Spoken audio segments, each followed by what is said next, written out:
نہ اس چیز پر متفق ہوتے ہو جو تمہاری خواہش کے خلاف ہے اور نہ اس چیز پر جو تمہاری خواہش کے موافق ہے۔ مثلاً یہ کہ انسان کسی بیمار سے کہے تم نہ تلخ دوا لیتے ہو نہ شیریں دوا، یعنی اگر پہلی چیز تمہیں قبول نہیں تو کم سے کم دوسری تو قبول کر ہی لو۔ ان مذمتوں اور سرزنشوں کے بعد امام کے دل میں لگی آگ بھڑک اٹھتی ہے اور صبر و استقامت کا یہ پہاڑ گویا ایک آتش فشاں کی صورت اختیار کر جاتا ہے جس کی بلندیوں سے پگھلے ہوئے اور جلانے والے مواد نیچے کی جانب بہنے لگتے ہیں۔ آپ فرماتے ہیں، میں جن چیزوں کا سامنا کرنے والا ہوں ان میں سب سے زیادہ محبوب مجھے موت ہے۔ واقعی یہ بات کتنی دردناک ہے کہ عالم بشریت کی یہ عظیم ہستی جو سب کو صبر و تحمل کی دعوت دیتی تھی، موت کی آرزو کرنے لگے۔ جی ہاں، کبھی سست اور بے وفا لوگ انسان کے سر پر ایسی آفت لاتے ہیں جو خونخوار دشمن بھی نہیں لاتے۔ یہی وہ مقام ہوتا ہے کہ انسان موت کی آرزو کرنے لگتا ہے، وہ موت جو اس کے اور اس طرح کے پست اور حق ناشناس لوگوں کے درمیان ہمیشہ کے لیے جدائی ڈال دے۔ پھر امام امت مسلمہ اور مخصوصاً اپنے دوستوں کے لیے انجام دی ہوئی اہم معاشرتی اور تربیتی خدمات کی وضاحت شروع کرتے ہیں اور ان میں سے 4 اہم نکات کی طرف اشارہ فرماتے ہیں۔ پہلے فرماتے ہیں، میں نے تمہیں قرآن کی تعلیم دی، اس میں کوئی شک نہیں کہ قرآن مسلمانوں کے درمیان موجود تھا اور شب و روز اس کی تلاوت ہوا کرتی تھی اور امام کی تدریس کی کوئی ضرورت نہیں تھی۔ لیکن یہاں مقصود مضامین قرآن کی تفہیم اور اس کے احکامات کی گہرائیوں تک پہنچنا ہے۔ چنانچہ امام اسلام میں پیغمبر خدا کے بعد قرآن کے سب سے بڑے مفسر تھے۔ آپ ہمیشہ لوگوں کے لیے آیات قرآن کی تفسیر بیان فرماتے تھے، چنانچہ آپ کے خطبوں میں قدم قدم پر قرآنی اقتباسات نظر آتے ہیں۔ دوسری خدمت کے بارے میں فرماتے ہیں، اور میں نے دلیل و برہان سے تمہارے درمیان فیصلے کیے۔ یہ اس بات کی طرف اشارہ ہے کہ میں نے دلیل نقلی کے بعد تمہیں دلیل عقلی سے بھی روشناس کرایا جو 2 الہی حجتوں میں سے ایک ہے۔ پھر تیسری خدمت سے متعلق فرماتے ہیں، اور ان چیزوں سے تمہیں روشناس کرایا جنہیں تم نہیں جانتے تھے۔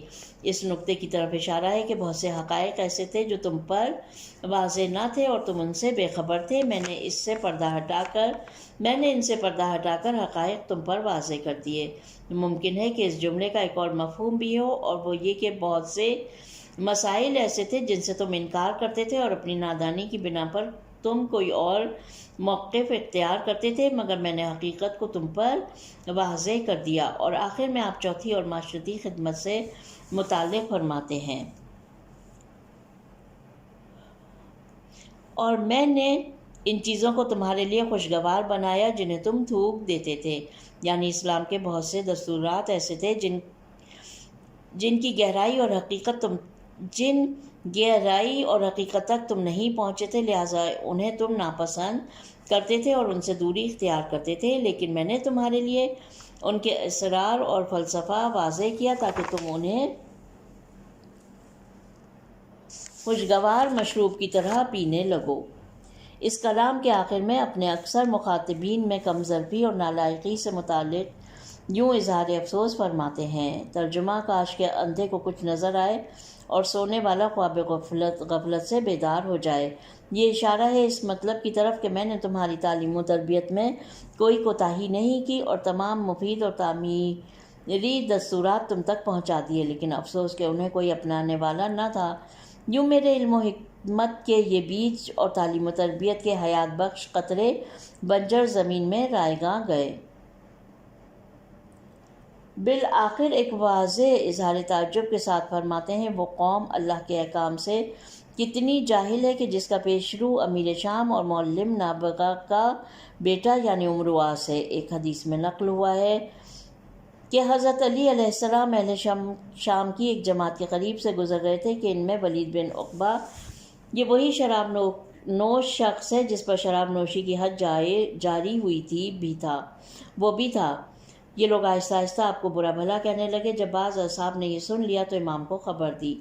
تو امام کھڑے ہو کر اپنے اصحاب سے فرمانے لگے، اسلام کے وقار اور صالحین کی سیرت کی پاسداری کرو، خدا کی قسم۔ اور پھر مذکورہ جملہ کچھ اضافوں کے ساتھ ارشاد فرمایا۔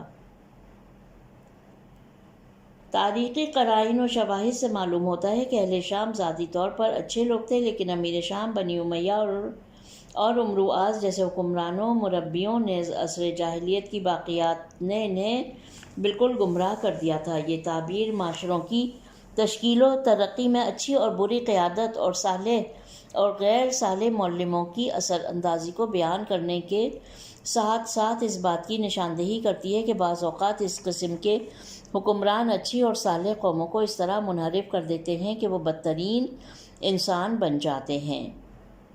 نکات۔ نمبر 1، معونہ یعنی امداد اور عطا میں فرق۔ امام نے مذکورہ خطبے میں فرمایا، امیر شام نہ اپنے پیروکاروں کی کوئی مدد کرتا ہے اور نہ انہیں کچھ عطا کرتا ہے، البتہ یہاں مراد عام لوگ ہیں، ورنہ قبیلوں کے سرداروں کو تو وہ بھاری رشوت دے کر خرید لیا کرتا تھا، جو تاریخ میں بھی معروف ہے۔ معونہ اور عطا میں فرق یہ ہے کہ عطا وہ شے ہے جو رسمی حقوق کی طرح دی جاتی ہے، جبکہ معونہ وہ امداد ہے جو کبھی کبھار جنگوں کے لیے اسلحے یا سواریوں کی فراہمی کے لیے دی جاتی ہے۔ دوسرا نکتہ، امام کی 4 معاشرتی خدمات۔ مذکورہ خطبے میں امام اپنے اصحاب اور پیروکاروں کی بابت اپنی خدمات کی تشریح کرتے ہوئے 4 موضوعات کی طرف اشارہ فرماتے ہیں۔ نمبر 1، قرآن مجید کی تعلیم۔ نمبر 2، انہیں دلائل عقیلہ اور واضح براہین سے آشنا کرنا۔ نمبر 3، ان چیزوں کی تعلیم جو ان کے علم میں نہ تھیں اور دین و زندگی سے متعلق بہت سے اسرار و حقائق کا آشکار کرنا۔ نمبر 4، انہیں ان اعلیٰ مفاہیم کی طرف لوٹانا جن سے وہ اپنی نادانی کے سبب دور ہو چکے تھے۔ در حقیقت یہ 4 اصول ایک مکمل دینی اور فکری درسی دورے کو تشکیل دیتے ہیں۔ یہ اس بات کے لائق ہیں کہ مسلمانوں کی تعلیم و تربیت میں کسی بھی جہت سے کردار ادا کرنے والے سبھی لوگ ان کی طرف بہت توجہ کریں۔ ظاہر ہے کہ یہ اصول و قواعد اسی وقت نتیجہ خیز ہوں گے کہ تعلیم و تربیت پانے والے افراد سیکھنے اور سمجھنے کی صلاحیت و قابلیت رکھتے ہوں۔ خداوندہ ہمیں چشم بینا، گوش شنوا اور بیداری و آگاہی عطا فرما تاکہ ہم تیرے اولیاء کے روح پرور اور انسان ساز اقوال و فرامین کو سمجھ سکیں اور تیری عظمت کی نشانیوں کو دل کی آنکھوں سے دیکھ سکیں۔ آمین یا رب العالمین۔ یہاں پہ نیچے لکھا ہوا ہے کہ اختتام ہوا ہے جلد ششم یعنی 6 جلد کا محرم الحرام میں اور سن 1425 ہجری میں فروری 2004 میں، اور پیج نمبر 548 پر خطبہ نمبر 180 ختم ہو جاتا ہے اور یہیں پر یہ جلد بھی اختتام پذیر ہوتی ہے۔ پروردگار عالم سے دعا ہے کہ وہ ہماری اس کوشش کو اپنی بارگاہ میں اس طرح قبول کر لے کہ اس کے نتیجے میں ہماری توفیقات میں بہت اضافہ فرما دے۔ ربنا تقبل منا انک انت السمیع العلیم۔ اپنا بہت خیال رکھیے، انشاءاللہ نئی جلد کو پڑھیں گے، جلد ہی آگے بڑھتے چلے جائیں گے۔ اپنا بہت خیال رکھیں۔ خدا